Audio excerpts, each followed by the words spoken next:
भी सृष्टि को कैसे बताया है कि पहले केवल परमात्मा कबीर जी थे अकेले, और वो एक कमल के ऊपर विराजमान थे। उसके बाद उन्होंने नीचे के सभी, सबसे पहले उन्होंने अकय लोक, अनामी लोक की रचना की। उसमें वे अकेले रहते हैं, पूरे सारे के सारे लोक में परमात्मा अकेले ही रहते हैं। उस वहां बैठकर परमात्मा ने नीचे के 3 लोकों की ओर रचना की अपने वचन से। अकय लोक से नीचे अगम लोक है, उससे नीचे अलख लोक है, उससे नीचे फिर सत्य लोक है। ये 4 लोक हैं ऊपर के, ये अविनाशी कहलाते हैं। और ये चारों मिलाकर भी एक ही अविनाशी लोक कहलाता है। जैसे भारतवर्ष के अंदर बहुत से राज्य हैं और सारे राज्य मिलाकर भी भारत कहलाता है, ऐसे। और परमात्मा ने अन्य तीनों लोकों में भी अपना ही अन्य रूप बनाया और प्रत्येक में ऐसा ही गुम्बद और सिंहासन बनाया, उसमें विराजमान है परमात्मा। और सबसे नीचे वाला जो सतलोक है, उसमें भी परमात्मा ऐसे ही एक बहुत बड़े गुम्बद के अंदर और एक सिंहासन पर, तख्त पर विराजमान है। तो वहां बैठकर, सतलोक में बैठकर परमात्मा ने पहले सतलोक की रचना की। सतलोक के अंदर पहले एक वचन से 16 द्वीप बनाए और फिर 16 वचनों से 16 पुत्रों की उत्पत्ति की। उनमें से एक अचिंत नाम का भी एक पुत्र है, सहजदास, जोगजीत आदि ये उनके पुत्र हैं। तो उसके बाद परमात्मा ने अचिंत से कहा, उसके बाद परमात्मा ने मानसरोवर वगैरह वहां की सब रचना कर दी थी।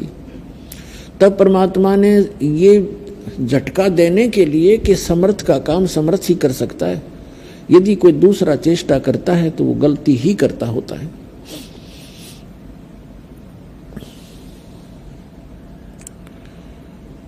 तो परमात्मा ने अचिंत अपने पुत्र से कहा कि आप सृष्टि रचो।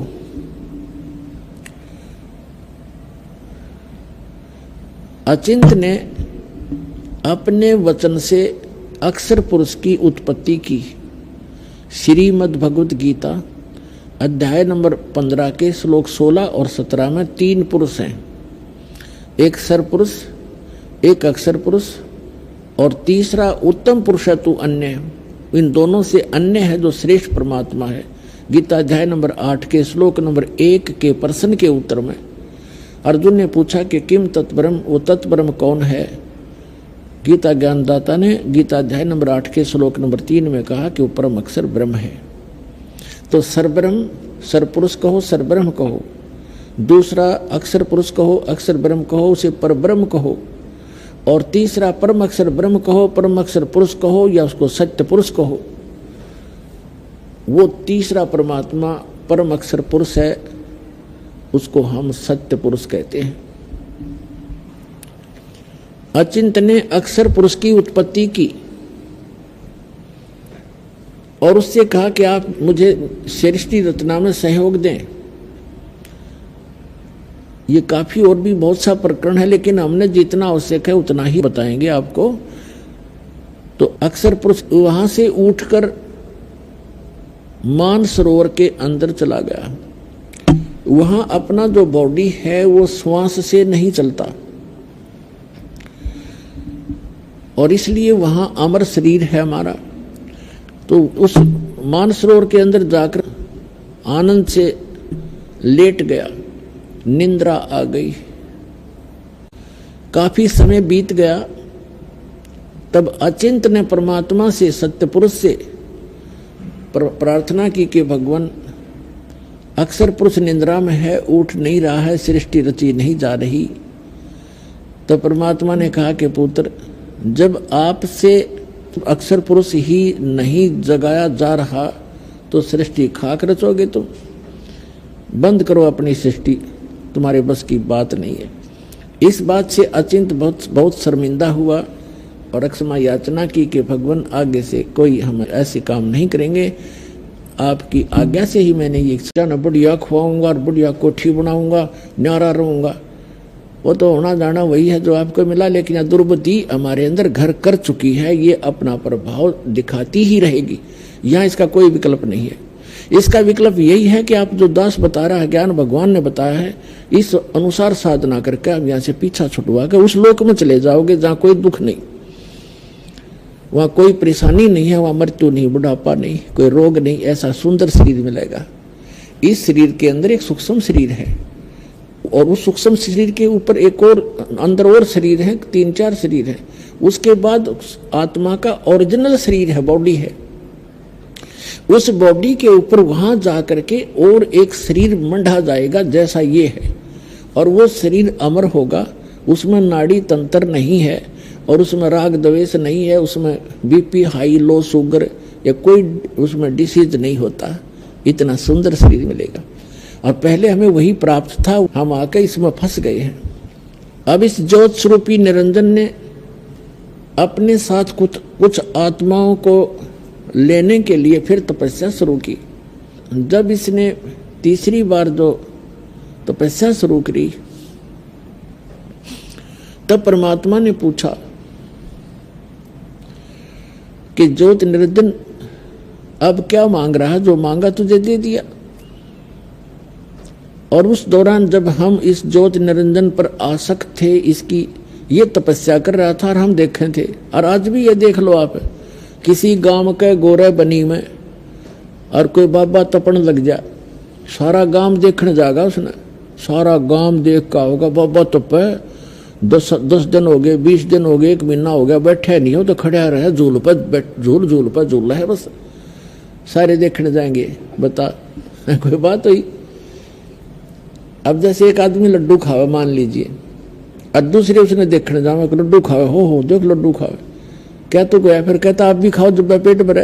तो इस तरह की जो बुराइयां हैं ये हमारे वहां से घर करी हुई है और वही हमारे अंदर आज ये हमें परेशान रखती हैं। उसी तरह हम क्रिया कर रहे होते हैं। अब क्या हुआ कि बीच बीच में जब हम उसको देख रहे थे, उसकी तरफ हमारी आसक्तता बन गई थी, ज्योत निरंजन की तरफ, सरपुरुष की तरफ, तो परमात्मा आकाशवाणी किया करते थे कि बच्चों तुम ना देखो इसको, अपना मस्त रहो और इसको अपनी क्रिया करने दो। हम क्या करते रहे, ये आदत अपने यहाँ भी है कि हम ऊपर से तैसे हो गए जैसे बिल्कुल हम नहीं देख रहे हैं, पर अंदर से कसक ज्यों की तो बनी रही। इसकी चाह हमारे हृदय में घनी बन गई, हम आसक्त हो गए इस पर बुरी तरह, और वो अंतर्यामी जान गया कि इनका ये नाश निकट है, ये मुझसे भी धोखा कर रहे हैं, मुझे भी ऊपर से दिखा रहे हैं कि हम नहीं देख रहे हैं और अंदर से उसको चाह रहे हैं। तो हम पति भरता पद से गिर गए। तो परमात्मा ने कहा कि बोल भाई, तो परमात्मा ने हमें वहां से निकालना अनिवार्य समझा। किस प्रकार? जैसे सेब विक्रेता होता है, सेब ये फ्रूट, उसको वो सेब कितनी प्यारी होती है और एक सेब कितनी कीमती होती है। अब वो देखता है कि जो सेब डिफेक्टिव होगी, भले ही वो कितनी कीमती भी थी और प्यारी भी थी, लेकिन वो रखेगा नहीं उनमें, उसको उठाकर कूड़े में फेंकना उसकी मजबूरी है, ना तो औरन खराब कर दे वो। तो इस प्रकार हम वो डिफेक्टिव सेब हो गए उस भगवान के। उनकी आत्मा बड़ी दुख पावे है जब सेब विक्रेता की एक सेब खराब हो जाए, उसको पता कितना लॉस हो गया, लेकिन मजबूरी है उसको वहां से फेंकना एक कूड़े में। तो पुण्यात्माओं, परमात्मा ने हमें वहां से उठाकर इस कूड़े में डालना अनिवार्य समझा, ना औरों को खराब कर देते। तब परमात्मा को मालूम था, तब परमेश्वर ने कहा कि ज्योत स्वरूपी निरंजन तीसरी बार किस लिए तप कर रहा है? तब उसने कहा कि भगवान मुझे कुछ आत्माएं दे दो। तो परमात्मा ने कहा भी मैं ये आत्मा नहीं दे सकता, क्योंकि ये मेरे अंश हैं, मेरे शरीर से निकले हैं, वचन से उत्पन्न हुए हैं। अपने आत्मा जिस माँ से किसी बच्चे ने जन्म लिया हो, उसकी ममता उसको पता होता है। एक माई का ऐसा लड़का हुआ कति अपंग सा, और उसमें भी उसकी इतनी गजब की ममता होती है, बेशक वो कैसा ही है लेकिन उसकी आत्मा उसमें फंसी हुई होती है। इसी प्रकार वो परमात्मा कहते हैं कि ये सभी आत्माएं मेरे से उत्पन्न हुई, मेरे शरीर से निकली है।